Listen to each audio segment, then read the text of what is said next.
وآلہ وصحبہ وبارک وسلم۔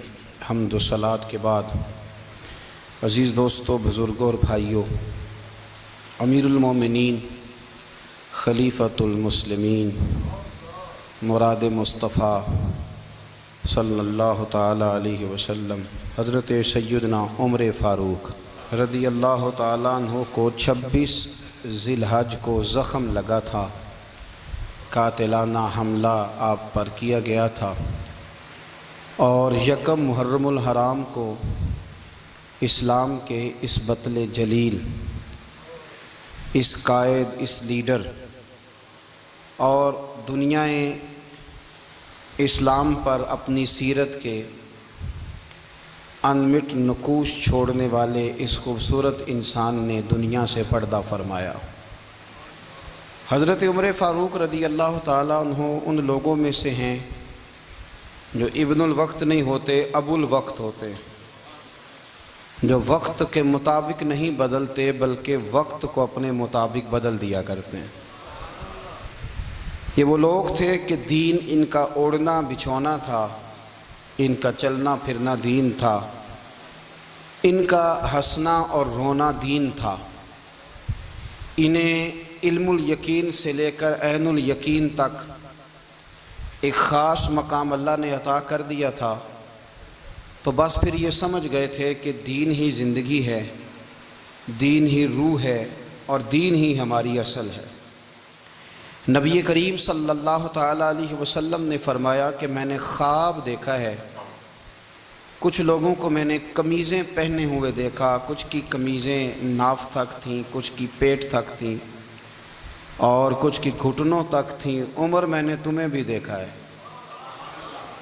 تمہاری قمیض تو پیروں سے ٹکرا رہی تھی۔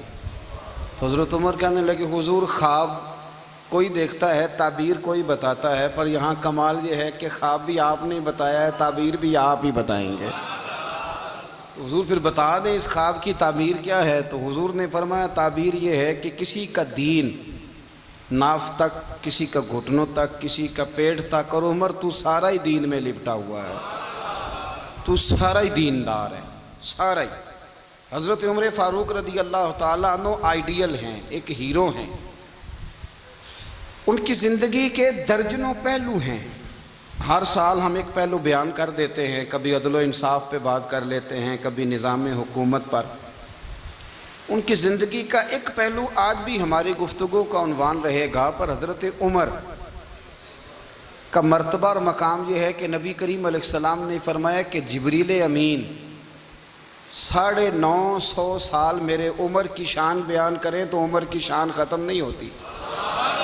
950 سال اگر حضرت جبریل بھی بیان کریں تو یہ مقام ہے سیدنا فاروق اعظم کا۔ اللہ تبارک و تعالیٰ نے جس طرح سارے نبیوں میں شان حضور کو عطا فرمائی، اسی طرح تمام نبیوں کے حواریوں میں سب سے زیادہ شان حضور کے غلاموں کو عطا فرمائی۔ قرآن مجید میں اللہ کریم نے فرمایا، یا ایھا الذین آمنوا قوا انفسکم واہلیکم نارا، فرمایا اے ایمان والو، خود بھی جہنم کی آگ سے بچو اور اپنے گھر والوں کو بھی دوزخ کی آگ سے بچاؤ۔ خود بھی بچو اور اپنے گھر والوں کو بھی، کس کو جی؟ ہماری ساری نصیحتیں باہر والوں کے لیے۔ باہر ہمیں بہت بڑا لیکچر بھی دینا پڑے تو چلتا ہے، بہت بڑی داستان سرائی بھی کرنی پڑے تو چلتی ہے۔ سٹیٹس اور معیار یہ ہے کہ سارا کچھ باہر والوں کے لیے، اور گھر کے وہ پھول جن کی آبیاری بھی ہم نے کرنی تھی، کوئی جڑی بوٹیاں اور گائیں تو وہ کاٹنی بھی ہم نے خود تھی، دھوپ اور چھاؤں کا خیال بھی ہم نے رکھنا تھا، وہاں ہماری نظر نہیں ہوتی۔ پڑوسی کے بچے کیا کر رہے ہیں یہ سارا پتہ ہوتا ہے، اور میرے گھر میں کیا گل کھل رہے ہیں اس کی مجھے خبر نہیں ہوتی۔ حضرت عمر فاروق نے جب یہ آیت نازل ہوئی تو فوراً عرض کیا، یا رسول اللہ صلی اللہ علیہ وسلم، اس کا کیا مطلب ہے کہ خود بھی دوزخ کی آگ سے بچو اور اپنے گھر والوں کو بھی بچاؤ؟ تو نبی کریم علیہ السلام نے فرمایا، عمر اس کا مطلب یہ ہے کہ جن چیزوں کا اللہ رسول تمہیں حکم دیتے ہیں تم اپنے گھر والوں کو ان چیزوں کا حکم دو، اور جن چیزوں سے اللہ رسول تمہیں منع کرتے ہیں تم اپنے گھر والوں کو بھی ان چیزوں سے منع کرو۔ حضرت عمر فاروق کی زندگی میں جو چیز آپ کو بہت زیادہ ملے گی نا وہ یہ ہے کہ آپ نے جتنا کڑا احتساب محاسبہ باہر والوں کا کیا ہے نا، اس سے زیادہ بڑھ کے اپنا اور اپنے گھر والوں کا کیا ہے۔ یہ بڑا عجیب معاملہ ہے کہ ہم جتنے لوگ ہیں ہمارا معیار یہ ہے کہ سامنے والا غلط ہے اور میں ٹھیک، یعنی دوسرے کا بچہ گلی میں نظر آ جائے تو اس کی غلطیاں نکلنی شروع ہو جائیں گی، اور میرا بچہ سارا شہر گھوم آئے ایک ٹائر پہ موٹر سائیکل پہ، تو ہم کہتے ہیں کہ ابھی بچہ ہے، انشاءاللہ سیانا ہو جائے گا۔ اگر ابا جی آج تک سیانے نہیں ہوئے کہ اس کو سمجھا لیں، تو پھر بیٹے کا سیانا ہونا تو ہو سکتا ہے کہ وہ 60-70 سال لگ ہی جائیں۔ گھر کے اندر جب تک توجہ نہیں ہوتی، اور سب سے پہلے جب تک اپنی ذات پر توجہ نہیں ہوتی، تو والد کا جب تک کردار بچے نہیں دیکھتے جب تک، اتنی دیر تک ان کا تبدیل ہونا ممکن نہیں ہوتا۔ حضرت عمر فاروق رضی اللہ تعالیٰ عنہ نا باہر والوں کا بھی بڑا سخت حساب کرتے تھے۔ بڑا ایک گورنر صاحب نے لباس بڑا شاندار پہننا شروع کر دیا تھا، تو حضرت عمر نے اتروا کے نا تو انہیں ٹاٹ کا لباس پہنا کے تو اونٹ چرانے کی ڈیوٹی دے دی تھی۔ اتنا سخت احتساب کرتے۔ کسائی کی دکان پر بھی 1-2 گھنٹے کھڑے ہوتے تھے۔ جو آدمی مسلسل 2 دن گوشت خریدتا تھا نا، فرماتے تھے اس کا ٹیکس بڑھا دو، لوگوں کو دال نہیں مل رہی اور یہ روز گوشت کھاتا ہے۔ حضرت فاروق اعظم، اس کو جزیہ کہا جاتا تھا، یا کچھ اور معاملات ہوتے تو بڑھا دیتے تھے۔ مسلسل جو 2 دن آدمی گوشت کھاتا تھا، فرماتے تھے مدینے میں غربت ہے، اگر یہ والا نظام تم کرو گے تو غریب لوگ کس کی طرف دیکھیں گے۔ لیکن اس سے زیادہ بڑھ کر جو ان کی زندگی کا معیار اور سٹیٹس تھا وہ یہ تھا کہ اپنے گھر کا خاص خیال رکھتے، خاص توجہ کرتے۔ ملک شام سے اور ایران سے کچھ لوگ آپ کی خدمت میں آئے، تو وہاں سے کچھ کنیزیں بھی آئیں، ان کے بادشاہ پیغام لے کے۔ شاہ ایران کی کنیز کو ملکہ نے کہا کہ نا حضرت عمر کی زوجہ کو دیکھ کے آنا ذرا کس طرح کی ہے۔ ہمارے ملک میں کیا کہتے ہیں؟ خاتون اول، جی خاتون، باقی سارے دوؤں میں خاتون اول، ذرا خاتون اول کو دیکھ کے آنا۔ تو وہ جب آئی نا گھر میں ملنے، تو کہا کہ مجھے میری ملکہ نے کہا تھا کہ عمر کی زوجہ سے، اہلیہ سے ملاقات کر کے آنا۔ تو حضرت عمر کی اہلیہ نے نا ایک جوڑا کپڑوں کا دے دیا ملکہ کے لیے، اور ایک خوشبو کی شیشی دے دی۔ اب جب وہ تحفے وہاں بھیج گئے تو اس ملکہ نے نا کچھ سونے کا سامان بھیجا، کچھ زیورات بھیجے، کچھ تحائف بھیجے۔ جب حضرت عمر کے گھر آئے نا، وہ خادم لے کے آیا، اس نے کہا جی آپ کی اہلیہ نے تحفے بھیجے تھے، تو جواب میں شاہ ایران کی بیوی نے، یہاں جس ملک کا وہ سفیر تھا، انہوں نے بھی یہ بھیجے۔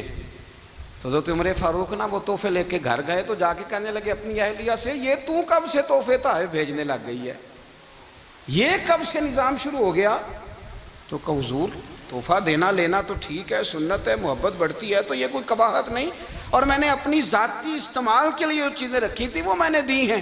تو حضرت عمر فاروق رضی اللہ تعالیٰ عنہ فرمانے لگے ہم نے کسی ملک کے ساتھ اور اس کے بادشاہ کے ساتھ ذاتی تعلق نہیں بنانا، تعلق جو بھی بنے گا رسول اللہ کے دین کی برکت سے بنے گا، ذاتی رشتے نہیں ہم نے قائم کرنے۔ ذاتی آپ کے ملک کی جو ایئر لائن جس کا ہر سال خسارے کا ڈنڈورا پیٹا جاتا ہے نا، وہ ہمارے بادشاہ صاحب اور صدر صاحب اگر غیر ملکیوں کو گھوڑا کبھی بھیجنا ہو نا، گھوڑا، تو پورا ایک جہاز گھوڑا لے کے تحفے میں جاتا ہے، پورا جہاز غریب قوم کا یہ سرمایہ، اور قوم بڑی بادشاہ ہے، لائنوں میں لگ کے ووٹ دیتی ہے۔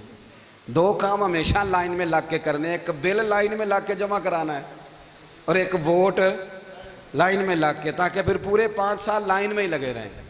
مرضی سے آپ ووٹ دینا، پر جو بات درست ہے اس کو سنو۔ حضرت عمر فاروق رضی اللہ تعالیٰ عنہ نے اپنی اہلیہ سے پوچھا کتنے کا تھا وہ تیرا جوڑا اور خوشبو کی شیشی؟ انہوں نے کہا 3 دینار کی۔ فرمایا یہ 3 دینار تیرے، اور باقی جو تحفے آئے ہیں وہ تو خود کہہ، چونکہ اس نے تیرے نام بھیجے ہیں، تو کہہ کہ میں مال غنیمت میں دیتی ہوں، تو کہہ میں مسلمانوں کو کہہ۔ تو زوجہ ہنس پڑی، کہنے لگی میں نہ بھی کہوں تو مجھے کہنا تو پڑے گا ہی، کہنا تو میں نے ہے ہی، کیونکہ سامنے عمر فاروق ہیں، لہذا فرمایا کہہ دیتی ہوں میں نے دیا خزانے کو۔ حضرت عمر نے جمع کرا لیا۔ میں یہ کیا بات ہوئی، میرے گھر والے جو مرضی کریں، ان کا معیار زندگی جس طرح کا مرضی ہو۔ اور حضرت عمر ایک جملہ کہا کرتے تھے اللہ کرے کہ یہ باتیں اس دور حاضر میں ہماری سمجھ میں آئیں۔ حضرت عمر فاروق رضی اللہ تعالیٰ عنہ اپنے بچوں کو فرمایا کرتے تھے کہ بہت آدمی کو بھوک لگی ہو نا، اور پھر اس کی پسند کا کھانا پکا ہو، جتنے شوق سے وہ اس کھانے کو دیکھتا ہے نا، فرمایا اس طرح پوری قوم اپنے بادشاہوں کے خاندان کو دیکھتی ہے، اس تیزی کے ساتھ دیکھتے ہیں کہ ان کے گھر میں کیا ہو رہا ہے، ان کا معیار زندگی کیا ہے، ان کا سٹیٹس کیا ہے۔ سیدنا فاروق اعظم رضی اللہ تعالیٰ عنہ نے اپنے گھر کے اندر اپنے بچوں، آپ کے بچے دونوں کاروبار کے لیے مصر گئے، تو وہاں کے گورنر صاحب نے لوگوں سے، ایک بہت بڑا قافلہ گیا مدینے سے مصر تجارت کے لیے، جاتے ہیں نا آج بھی قافلے کئی ملکوں میں، تو یہ گئے تجارت کے لیے، تو حضرت عبداللہ ابن عمر، حضرت عبید اللہ ابن عمر، حضرت عمر کے دونوں بیٹے گئے، جناب عمر فاروق کے بچے جب وہاں پہنچے تو مصر کے گورنر نے نا لوگوں کو تعارف کرایا کہ یہ عمر فاروق کے بیٹے ہیں، یہ حضرت یہ چودھری کے بیٹے کو کون بتاتا ہے کہ تو چودھری کا بیٹا ہے؟ باہر والے بتاتے ہیں، گھر والے جی، اور سیٹھ صاحب کے بیٹے کو کون بتاتا ہے کہ تو سیٹھ صاحب کا بیٹا ہے؟ اور مالک کو کون بتاتا ہے کہ تو مالک کا بیٹا ہے اور یہ کرایہ دار ہے؟ یہ کون بتاتا ہے؟ یہ سوچ ہم دیتے ہیں بچوں کو، چودھری اور کمی کی سوچ، امیر اور غریب کی سوچ، مالک اور کرایہ دار کی سوچ، گھر کے مالک کی اور کام کرنے والے کی سوچ، یہ ہم دیتے ہیں، یاد رکھنا، یہ ہم دیتے ہیں، یہ ہمارا مزاج ہے، یہ باہر سے نہیں آتی۔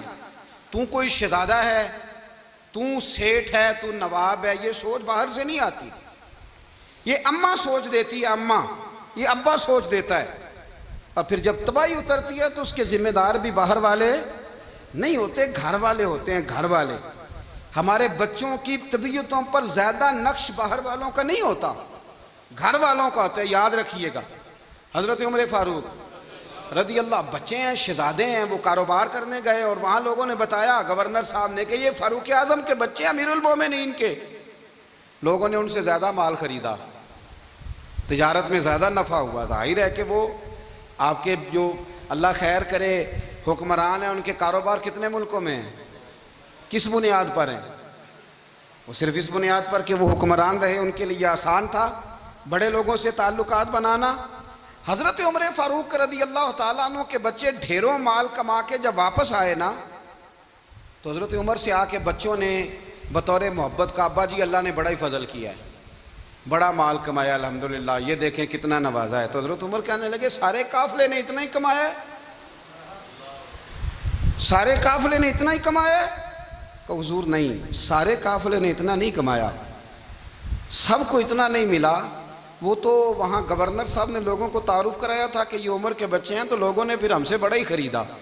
تو حضرت عمر فرمانے لگے ٹھیک ہو گیا، میں بات سمجھ گیا ہوں، اس طرح کرو، جو تمہاری اصل زر تھی نا، جو راز تھی، وہ رکھ لو اور باقی سارا مال خزانہ میں جمع کرا دو، اس لیے کہ یہ تم نے تجارت نہیں کی، یہ تم نے اپنے باپ کا نام بیچا ہے، یہ تم نے امیر المومنین کے بیٹے ہونے کا فائدہ اٹھایا ہے۔ فرمایا یہ تمہارا نہیں حق، یہ مسلمانوں کا ہے، اس لیے کہ یہ مال تم نے محنت سے نہیں کمایا، یہ باپ کی کرسی کا فائدہ اٹھایا ہے۔ اور فرمایا اگر تم نے مال جمع نہ کرایا تو میں مال بھی لے لوں گا زبردستی اور کوڑے بھی ماروں گا، ڈبل سزا دوں گا، مرضی سے جمع کراؤ گے تو کوڑوں سے بچ جاؤ گے۔ بڑے بیٹے نے تو جمع کرا دیا، تو چھوٹا تھوڑا پریشان ہوا، تو حضرت عبداللہ ابن عمر چھوٹے کا ماتھا چوم کے کہنے لگے بیٹے چپ کر کے جمع کرا، یہاں بھی فخر کر کے ہم عمر کے بیٹے ہیں، اور قیامت میں بھی فخر کریں گے کہ ہم فاروق اعظم کے بیٹے ہیں، یہاں بھی ناز کریں گے اور وہاں بھی ناز کریں گے کہ عمر کے بچے ہیں۔ ہمارے باپ نے خود بھی حلال ہی کھایا ہے، اور جب ہماری کمانے کی باری آئی ہے تو ہمیں حکم بھی حلال کھانے کا دیا۔ بھائی ہمارا مزاج نہیں، بچہ جب لے کے آتا ہے 2 لاکھ روپیہ تو کبھی پوچھے کہاں سے آیا ہے؟ جب وہ پہلے دن غلط دوستوں کے پاس جا کے بیٹھتا ہے تو کبھی نکالا گھر سے اسے؟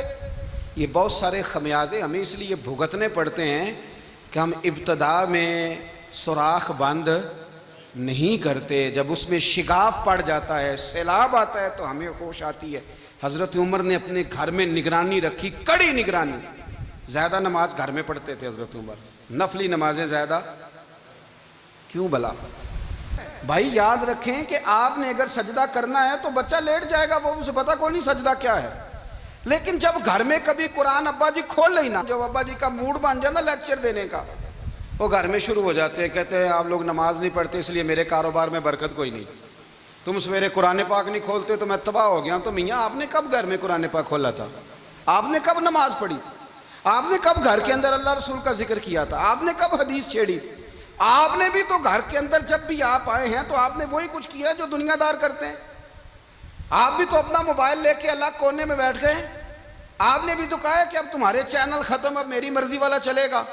تو جو آپ نے کیا ہے بچے بھی وہی کام کریں گے. آپ نے بھی گپ شپ لگائی ہے تو وہ بھی لگا رہے ہیں. یہ سمجھ لیں جو کام آپ کریں گے آپ اپنے بچوں کی سیرت میں اس کا جلوہ دیکھ لیں گے. بڑی پکی سی بات ہے کہ آپ کو بچے کی عادتیں دیکھ کے سمجھ آ جائے گی کہ میں بھی یہی کرتا تھا اور یہ بھی. حضرت عمر فاروق رضی اللہ تعالیٰ عنہ وصال فرما گئے تو آپ کے وصال کے بعد حضرت عثمان غنی رضی اللہ تعالیٰ عنہ نے آپ کی ایک بیوہ سے نکاح کیا. حضرت عمر کی ایک بیوہ سے جب وہ آپ کے نکاح میں آئی تو کہنے لگی حضرت عثمان غنی سے کہ حضور نہ تو میں خوبصورت ہوں اور نہ میں جوان ہوں، نہ آپ کی کوئی خدمت کر سکتی ہوں، میرے ساتھ نکاح کرنا سمجھ میں نہیں آیا. کیا شاندار جواب دیا حضرت عثمان غنی نے، کیا خوبصورت جواب دیا. فرمانے لگے میں نے اس لیے نکاح نہیں کیا کہ مجھے تمہارے حسن سے دلچسپی تھی یا تمہاری خدمت کی ضرورت تھی، میں نے تو اس لیے نکاح کیا ہے کہ مجھے بتاؤ عمر فاروق گھر کے اندر اپنے رب کی عبادت کس طرح کرتے تھے، وہ قرآن پاک کس طرح پڑھتے تھے، وہ رویا کیسے کرتے تھے، استغفار کا طریقہ کیا، کس وقت کس انداز میں وہ اپنے رب کو یاد کرتے تھے. اس لیے کہ عمر کئی دفعہ گھر سے آتا تھا تو میں اس کے چہرے پر نور دیکھا کرتا تھا، میں روشنی دیکھتا تھا، ایک معیار دیکھتا تھا. نکاح اس لیے کیا ہے کہ مجھے عمر کی جو گھر کے اندر کی عبادت ہے اس سے آگاہ کرو، تاکہ عثمان غنی بھی چاہتے ہیں اس طرح کے عمل کرو جس طرح کہ عمر فاروق کر کے گئے ہیں. بھائی جب تک ہم اپنے گھر میں وہ توجہ نہیں دیں گے، وہ مزاج دیکھیں نا، ہمارے گھروں میں جب نقشہ پاس ہوتا ہے تو ٹی وی لان بھی اس میں ہوتا ہے، ڈرائنگ روم بھی ہوتا ہے، نماز کی جگہ بھی ہوتی ہے نقشے میں. صحابہ جب گھر بناتے تھے تو ایک مسجد بیت کا نقشہ پاس کرتے تھے، ذہن میں رکھتے تھے کہ یہ کونا نماز کے لیے، وہاں جوتے لے کے کوئی نہیں جائے گا، وہاں نماز پڑھی جاتی تھی، عورتیں وہاں اعتکاف کرتی. ٹی وی لان تو آ گیا ہے اور گھر کے اندر ٹی وی رکھنے کے لیے تو ایک کمرہ الگ سے بنا دیا گیا ہے، اور اب جو نئے نقشے پاس ہو رہے ہیں اس کے اندر گھروں کے اندر جگہ بنائی گئی ہے جہاں کمپیوٹر رکھے جائیں اور بچوں کے لیے وائرنگ ہوگی نیچے تاکہ انہیں کوئی مشکل درپیش نہ ہو. یہ ساری چیزیں ہم نے نہانے کے لیے گھروں کے اندر اتنے بڑے واش روم بنائے ہیں کہ لگتا یہ ہے کہ سوائے نہانے کے اور کام ہی نہیں کوئی گھر میں ہوگا.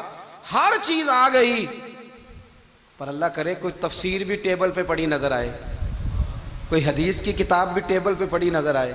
اللہ کرے کہ جس طرح ابا لطیفہ سن کے آتا ہے تو جب تک سنا نہ لے اسے ہضم نہیں ہوتا. اللہ کرے کہ وہ جمعے میں بیان سن کے جائے تو اس کا بھی دل کرے میں اپنے بچوں کو سناؤں. وہ نبی پاک کی کوئی حدیث کہیں سے سنے تو گھر جا کے سنائے. جب تک یہ معیار نہیں بنتا آپ کیسے توقع کرتے ہیں کہ گھر کے اندر اللہ کی رحمتیں نازل ہوں گی؟ آپ یہ کیسے توقع کرتے ہیں کہ گھر کے اندر وہ معیار اور وہ مزاج بنے گا؟ حضرت عمر فاروق نے ذاتی زندگی پر جو توجہ دی، گھر والوں کے معیار پر جو توجہ دی حضرت عمر فاروق رضی اللہ تعالیٰ عنہ نے، وہ بھی بڑی دیدنی ہے. حضرت ابو موسیٰ اشعری کو نا آپ نے وزیر خزانہ بنایا، وزیر خزانہ. تو حضرت ابو موسیٰ اشعری کہتے ہیں کہ حضرت عمر کو شے خزانے میں رہنے تو دیتے نہیں تھے.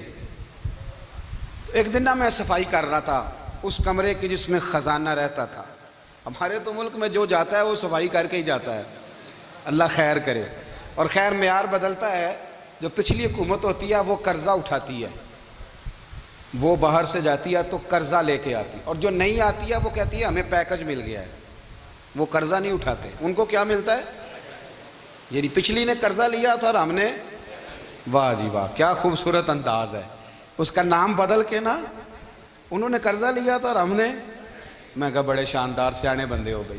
اور اللہ تعالیٰ خیر فرمائے، ہمارے جو بڑے شاندار قسم کے دوست ہیں نا، شاندار، جن کا ادب سے نام لیتے ہیں، وہ عرب کے بادشاہ ہیں. ہم تو عرب خالی کہتے بھی نہیں، عرب شریف کہتے ہیں، عرب شریف. انہوں نے پتہ کیا کیا ہے؟ انہوں نے اس طرح کیا ہے کہ جو کشمیریوں کا قاتل تھا نا اس کے گلے میں میڈل ڈال دیا ہے. یہی کام وہ کرتے رہتے. انہوں نے پہلے انہیں بلا کے مندر بھی بنوائے تھے. ہمیں کوئی شکوہ نہیں, ان کی زمین ہے, اللہ تعالیٰ توفیق عطا کرنے والا ہے. پر خیال یہ تھا کہ چلو کشمیریوں کے زخم پر نمک نہ چھڑکتے, 2 مہینے انتظار کر لیتے, کچھ حالات سنور جاتے, کچھ تھوڑا انتظار. ہیں ہمارے دوست, ہمارے وزیر اعظم صاحب جب جاتے ہیں تو وہ پھولوں کا ہار ڈالتے ہیں ہمارے دوست. لیکن انہیں وہ حدیث یاد نہیں کہ نبی پاک علیہ السلام نے فرمایا جب میرے مومن کو تکلیف ہوتی ہے تو مجھے بھی گنبد خضرا میں تکلیف ہوتی ہے. انہیں نہ کشمیریوں کا خون یاد نہیں آیا, انہیں برہان وانی کی کٹی ہوئی لاش یاد نہیں آئی, انہیں 30,000 بیوہ عورتیں 30,000 بیوہ عورتیں یاد نہیں آئی, 30,000 بیوہ عورتیں جن کے سہاگ اجڑ گئے, اور انہیں 1.25 لاکھ یتیم بچہ یاد نہیں آیا جو یتیمی کی زندگی گزار رہا ہے. اور اس کے باوجود بہت بڑے ذمہ دار ہیں وہ. مجھے پڑھ لینے دو آج احمد فراز کا شعر. وہ ہمارے مکتب کوئی ایسا نہیں کہ وہ مولوی تھا, وہ غیر جانبدار تھا, پر مجھے آج پڑھ لینے دو اس کا شعر. یہ کلیجے کا درد ہے, پڑھ لینے دو. اس نے کہا تھا کہ پڑھتا ہوں تو کہتی ہے یہ خالق کی کتاب ہے, مثل یہودی یہ سعودی بھی عذاب, اس قوم کے بارے میں کیا لکھوں فراز, کعبے کی کمائی سے جو پیتے ہیں شراب, کعبے کی کمائی سے جو پیتے ہیں شراب, اس قوم کے بارے میں کیا لکھوں فراز. کہ کعبے کی کمائی سے جو پیتے ہیں شراب, میں خیال نہیں آیا تمہارا صرف دین یہ ہے کہ قبریں گرا دو, مزارات گرا دو, فقط یہ دین ہے. کوئی نبی پاک کے روزے کی طرف منہ کرے تو اسے مشرک کہو, یہ دین ہے. اس کا نام مذہب رکھا ہے تم نے. مذہب تو اس کا نام ہے کہ جو رسول اللہ کا نام لینے والا ہے وہ ہمارا یار ہے, اور جو نبی پاک کا نام لینے والا نہیں, ہمارا اس سے کوئی تعلق ہے. یہ دین ہے. حضرت عمر فاروق کی سیرت سنا رہا ہوں, حضرت عمر کی. حضرت ابو موسیٰ اشعری نے ایک عیسائی کو منشی رکھا تھا, اکاؤنٹ آفیسر حضرت ابو موسیٰ اشعری نے. تو حضرت عمر فاروق بول پڑے, کہنے لگے تمہیں مسلمان کوئی نہیں ملا تھا, کلمہ گو نہیں تمہیں نظر آئے, کشمیریوں کی لاشیں نظر نہیں آتی, ان کا خون بہ رہا ہے, تباہی اتر رہی ہے, اور تم قاتل کو گولڈ میڈل پہنا رہے ہو. اور یاد رکھنا جب مسلمانوں کی بچیاں روندی جاتی ہوں نا تو پھر اسلام امن کا درس نہیں دیتا, پھر اسلام جہاد کی بات کرتا ہے, پھر اسلام جہاد کی بات کرتا ہے, جہاد کی. وہ قومیں غیرت مند نہیں ہوتی کہ جن کے گھروں میں آگ لگی ہو اور وہ غیروں کو ہار پہناتی پھریں.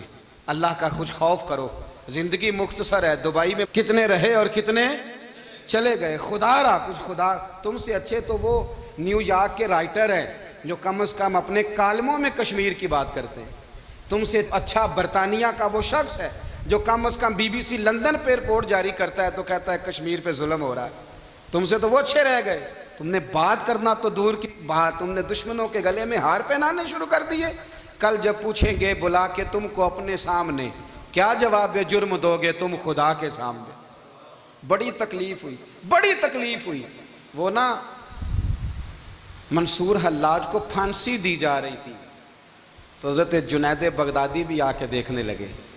تو منصور حلاج کہنے لگے بابا سارا زمانہ دیکھے پر تو نہ دیکھ, سارا زمانہ تماشا دیکھے انہیں تو پتہ کوئی نہیں نا, تو نہ دیکھ.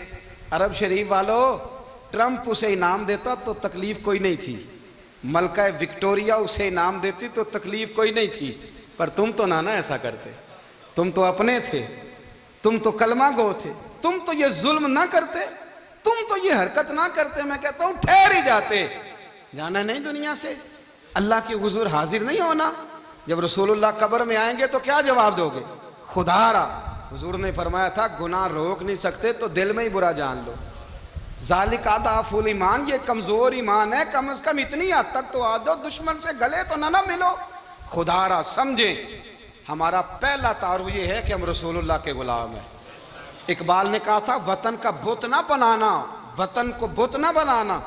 اقبال کہنے لگے ان تازہ خداؤں میں بڑا سب سے وطن ہے, جو پیرہن اس کا ہے وہ مذہب کا کفن ہے.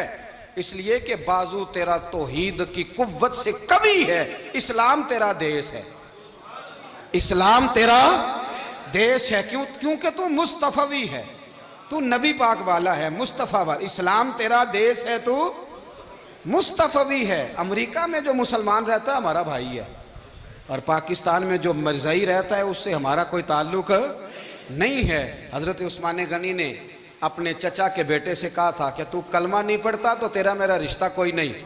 بلال حبش سے آیا ہے پر میرے نبی کا غلام ہے تو سگے بھائیوں سے بھی آگے ہے. ہزاروں قومیں وجود میں آئیں دہر میں خشک و تر کے رشتے سے، پر ہم نے بنیاد دوستی رکھی یاد خیر البشر کے رشتے سے. اپنی ملت پر قیاس اقوام مغرب سے نہ کر، خاص ہے ترکیب میں قوم رسول ہاشم. کچھ خیال کرے، پہلا تعارف دین ہے، اگر دین نہیں تو پھر کسی وطن کی کوئی ضرورت. اس لیے کہ پاکستان کا تصور اقبال نے پیش کیا نا، تو اقبال کہنے لگے ان تازہ خداؤں میں بڑا سب سے وطن ہے جس کو تم بت بنا کے پوجتے ہو. ہمارا وطن تو ہمیں جان سے زیادہ پیارا ہے، پر پہلے پاکستان نہیں، پہلے اسلام. پہلے اسلام تیرا دیس ہے، تو مصطفی ہے. تو آمدام برسر مطلب حضرت عمر فاروق رضی اللہ تعالی عنہ. حضرت سیدنا ابو موسیٰ اشعری کہتے ہیں کہ میں نے نا صفائی کی، مال غنیمت کی میں نے صفائی کی، تو ایک دینار مجھے نا کہیں پڑا ہوا مل گیا.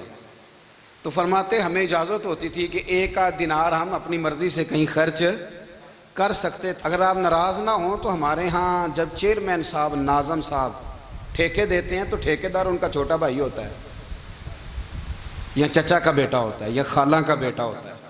وہ خود ناظم ہوتے ہیں اور ان کا چھوٹا بھائی ٹھیکیدار ہوتا ہے. یعنی وہ نا سارا کچھ گھر کے اندر ہی رہتا ہے. گھر کے اندر ایک پیسہ دیتا ہے، دوسرا واپس اس کو واپس کر دیتا ہے، گھر کے اندر ہی. اب تو خیر ہمارے لوگ سمجھدار ہو گئے، ایک بندہ ایک سیاسی جماعت میں ہوتا ہے، دوسرا دوسری میں، اور تیسرا جس کی بھی حکومت آئی حکومت تو ہماری رہے گی نا، ایک بندہ تو ہے نا اس جماعت میں. یہ اچھا لوگوں نے ایک طریقہ نکالا ہے. تو حضرت عمر کے بیٹے گزر رہا تھا تو حضرت ابو موسیٰ اشعری کہتے ہیں میں نے صفائی کی تو ایک دینار نکلا، تو میں نے وہ ایک دینار نا حضرت عمر کے بیٹے کو دے دیا. میں نے کہا لو بیٹا اپنے چچا کی طرف سے تحفہ. اور گھر جا کے انہوں نے حضرت عمر کو بتایا کہ چچا نے پیسے دیے ہیں. چھوٹے بچے تھے. حضرت عمر نے حضرت ابو موسیٰ اشعری کو بلا لیا اور بلا کے فرمانے لگے میں تو تمہیں اپنا دوست جانتا تھا اور تو نے میری اولاد کو ہی دنیا دار بنانا شروع کر دیا. میرے بچوں کو ہی تم نے دنیا دار پیسوں پہ لگانا شروع کر دیا. میں تو تمہیں یار سمجھتا تھا. فرمایا تمہیں چاہیے تھا میرے بیٹے کو نصیحت کرتے کہ بیٹا پیسوں سے رب راضی نہیں ہوتا، اس کی رضا والے کام کیے جائیں تو رب راضی ہوتا ہے. اور فرمایا تمہیں کوئی اور گھر نہیں ملا تھا تباہ کرنے کے لیے، میرا ہی گھر ملا تھا. اٹھاؤ اپنا دینار اور خبردار آج کے بعد میرے بچوں کے ساتھ یہ والی نیکی نہ کرنا. اور ہمارا کیا سٹیٹس ہے؟ دوستی ہے یہ اس سے جو تحفے زیادہ دے، جو بچوں کو خراب کرنے میں مدد زیادہ کرے اس کے ساتھ یہ رہنا. حضرت عمر نے گھر پہ اور سب سے بڑھ کر اپنی ذات پہ توجہ کی. حضرت ابو مالک رضی اللہ تعالیٰ عنہ کہتے ہیں میں عمر کے پیچھے پیچھے ایک باغ میں گیا، اکثر اس باغ میں جایا کرتے تھے. اور عمر جا کے نا تو درخت کے نیچے بیٹھ گئے اور فرمانے لگے او امیر المومنین اللہ سے ڈر جا، ورنہ جس رب نے حکومت دی ہے وہ عذاب بھی بڑا دے گا. ڈر جا رب سے. کبھی ساری زندگی حضرت عمر نے اپنا کوئی تعارف نہیں کرایا، کبھی نہیں. ایک بندے نے آپ کے سامنے تعریف کر دی آپ کی تو فرمانے لگے تو خود بھی ہلاک ہوا اور مجھے بھی ہلاک کر دیا. کیا ضرورت پڑی ہے میری تعریفیں کرنے کی؟ اتنی دیر میری تعریف میں لگائی. اللہ کا ذکر کرتا رب تجھے ثواب دیتا، حضور پہ درود پڑھتا تو رب تیرے اوپر رحمتیں نازل کرتا. کس چکر میں ہے؟ آج جتنا اچھی کوئی خوشامد کرے اتنی اچھی وزارت ملتی ہے، جتنی اچھی اس کو جو ہے وہ چاپلوسی کرنی آیا درجہ بھی اسے اتنا ہی اچھا ملتا ہے. حضرت عمر فاروق رضی اللہ تعالیٰ عنہ آپ کے بیٹے کہتے ہیں، صاحب فتوح الشام نے لکھا ہے، آپ کے صاحبزادے کہتے ہیں میں نکلا تو میرے ابا جی نا اپنی پشت پر مشکیزہ رکھ کے کنویں سے پانی بھر کے آ رہے. میں دوڑ کے آگے گیا، میں نے کہا ابا جی مجھے دے دے. فرمانے لگے بیٹا تیرا کیا خیال ہے، کوئی اور نہیں تھا مشکیزہ بھر کے لانے کے لیے، تیرا کیا خیال ہے؟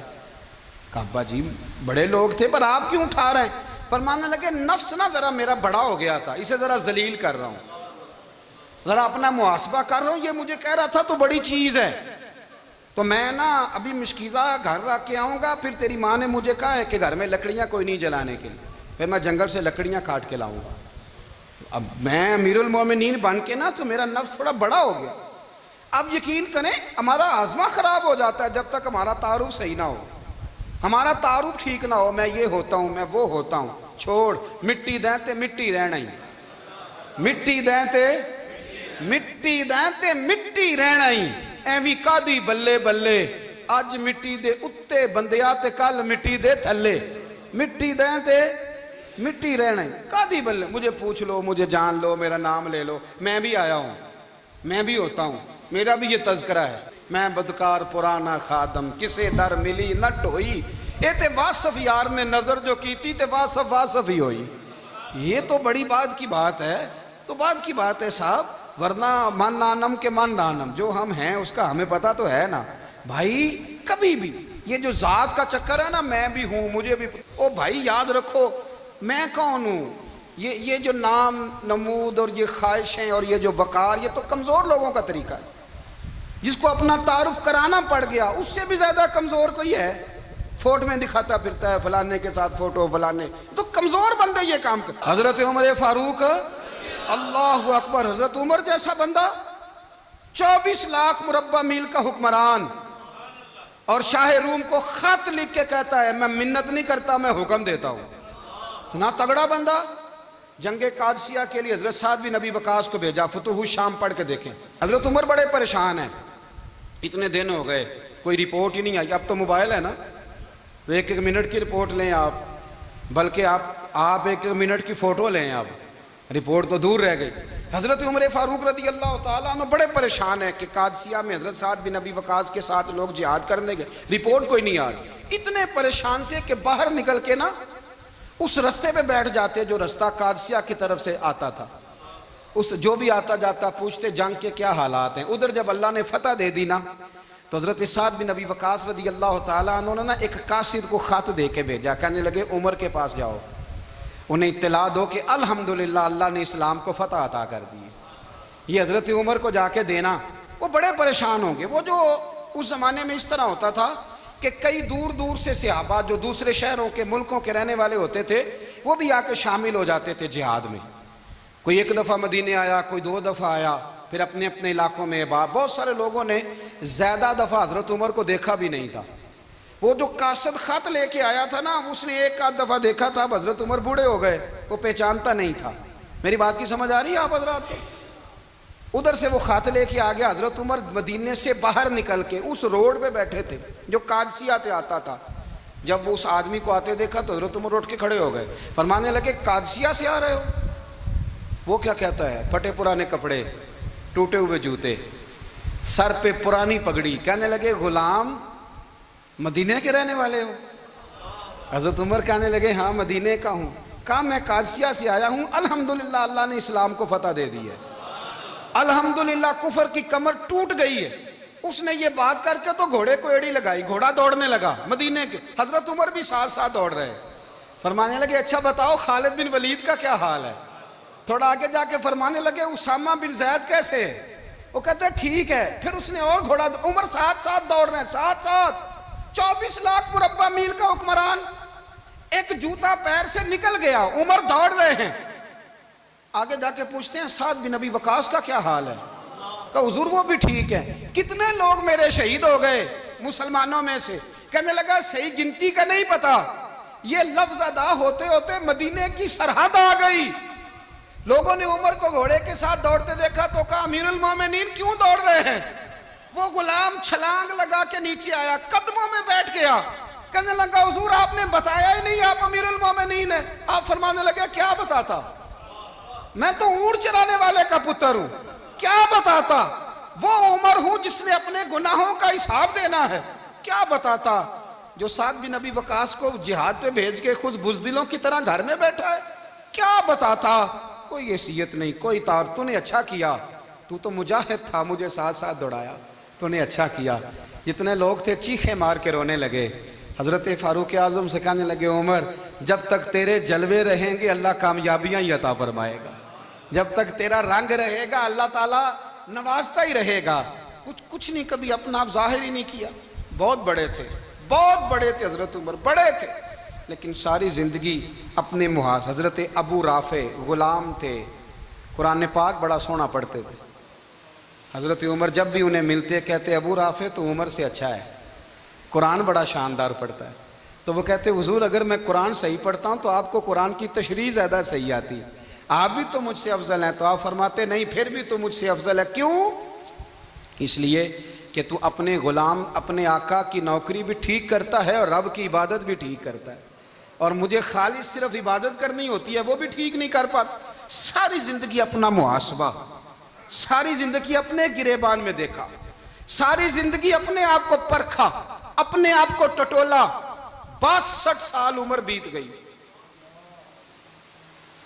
حضرت حذیفہ بن یمان ایک صحابی تھے، میرے نبی کریم علیہ السلام نا ان سے راز کی باتیں کرتے تھے۔ ہر بندے کا ہاضمہ ٹھیک نہیں ہوتا، سب سے راز کی بات نہیں کرنی چاہیے۔ حضرت حذیفہ بن یمان کہتے ہیں حضور راز کی باتیں بتاتے۔ مدینہ منورہ میں جو منافقین تھے ان کی لسٹ بھی نبی پاک نے حضرت حذیفہ بن یمان کو دی تھی۔ جب کوئی مشکوک آدمی مر جاتا نا تو صحابہ کہتے ہیں ہم دیکھتے اگر حضرت حذیفہ نے جنازہ پڑھا ہے تو ہم بھی جنازہ پڑھ لیتے۔ نبی پاک نے بھی کچھ جنازے نہیں پڑھے، ترمذی میں ہے، فرمایا عثمان سے جو بغض رکھے اس کا جنازہ نہیں پڑھیں گے۔ حضرت حذیفہ بن یمان اگر جنازہ پڑھتے تو لوگ پڑھتے، وہ نہ پڑھتے تو لوگ جنازہ نہ پڑھتے۔ حضرت حذیفہ بن یمان کہتے ہیں جناب عمر فاروق کی خلافت کے آخری ایام تھے، کچھ دنوں کے بعد وہ شہید ہو گئے۔ فرماتے آدھی رات کا وقت تھا، میں گھر میں سویا تھا بڑا بے فکر، اچانک میرے دروازے پہ دستک ہوئی، میں گھبرا کے اٹھا، اتنی رات کو کون آیا؟ کہتے ہیں قربان جاؤں، دروازے پہ گیا تو امیر المومنین فاروق اعظم دروازے پہ۔ میں نے کہا عمر کوئی حکم تھا تو مجھے بلا لیتے۔ کہنے لگے میں نا امیر بن کے نہیں آیا، تیرا ویر بن کے آیا ہوں۔ امیر المومنین کی حیثیت سے سرکاری کام سے بلاتا تو وہاں بلاتا، مجھے ایک ذاتی کام پڑ گیا۔ کہتے ہیں میں نے عمر کو گھر کی اندر بلا کے چارپائی پہ بٹھایا، میں نے کہا حضور میں غریب آدمی، میں کیا آپ کے کام آ سکتا ہوں؟ تو کہتے ہیں انہوں نے نا مجھے ساتھ بٹھا لیا، پھر میرا ہاتھ پکڑ لیا، کہنے لگے تو عمر کو جانتا ہے؟ عمر جھوٹ نہیں بولتا۔ تو جانتا ہے؟ عمر وعدوں کا پکا ہے۔ کہا حضور جانتا ہوں۔ کہا میں اس وقت آیا ہوں جب دیکھ بھی کوئی نہیں رہا۔ حضرت حذیفہ بن یمان کہتے ہیں پریشان